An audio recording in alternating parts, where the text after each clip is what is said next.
ఒక ఇంటి ప్రాజెక్ట్ అపార్ట్మెంట్లు కావచ్చు, విల్లాలు కావచ్చు, ఒక వెంచర్ కావచ్చు, వీటిట్లలో ముందు ఒక స్థలం నాన్ లిటిగేషన్ ల్యాండ్ అయి ఉండాలి. ఆ స్థలానికి సంబంధించినటువంటి ఆ కాగితాలని కార్పొరేషన్కి సబ్మిట్ చేస్తే కార్పొరేషన్ దాన్ని జిహెచ్ఎంసి అనేటటువంటిది అప్రూవ్ చేయాలి. ఆ ప్లాన్ని ఏ వివాదాలు లేనప్పుడే అప్రూవ్ చేస్తుంది. ఆ తర్వాత దాన్ని బేస్ చేసుకుని హెచ్ఎండిఏ డబ్బులు తీసుకుంటుంది. ఇప్పుడైతే రెరా కూడా యాడ్ అయింది.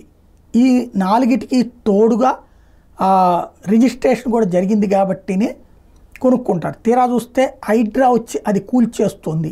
మనం అనేక సార్లు మాట్లాడుకున్నాం, అమ్మినోడు బాగానే ఉన్నాడు, కొనుక్కున్నోడు మునిగిపోవడం ఏంటి అన్నటువంటిది.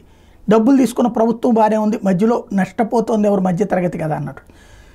ఇప్పుడు తాజాగా హైడ్రా జిహెచ్ఎంసికి ఒక లేఖ రాసింది. ఎఫ్టీఎల్ లేదా బఫర్ నిర్మాణాలకు పర్మిషన్ రద్దు చేయమని కోరింది. అనుమతులు మరోసారి రీవెరిఫై చేయమని సూచించింది. కోమటికుంటతో పాటు 5 చెరువుల్లో అక్రమ నిర్మాణాలకు పర్మిషన్ రద్దు చేయాలని చెప్పింది హైడ్రా. అంటే ఆల్రెడీ ఇచ్చిన పర్మిషన్స్ రద్దు చేయమంటుంది జిహెచ్ఎంసిని హైడ్రా. అలాగే అనేక ప్రాంతాల్లో ఏదైతే కోమటికుంటతో పాటు 5 చెరువులకు సంబంధించినటువంటి ఎఫ్టీఎల్ బఫర్ నిర్మాణాలకి పర్మిషన్ రద్దు చేయమంటుంది. ఇప్పుడు మరి అది చేస్తే పర్మిషన్ ఇచ్చేటప్పుడు డబ్బులు తీసుకుని అట్లాగే అవన్నీ చేసినటువంటిది ఎవరు, ఎందుకు, ఏంటి అన్నటువంటిది తేలుతుందా చూడాల్సి ఉంది.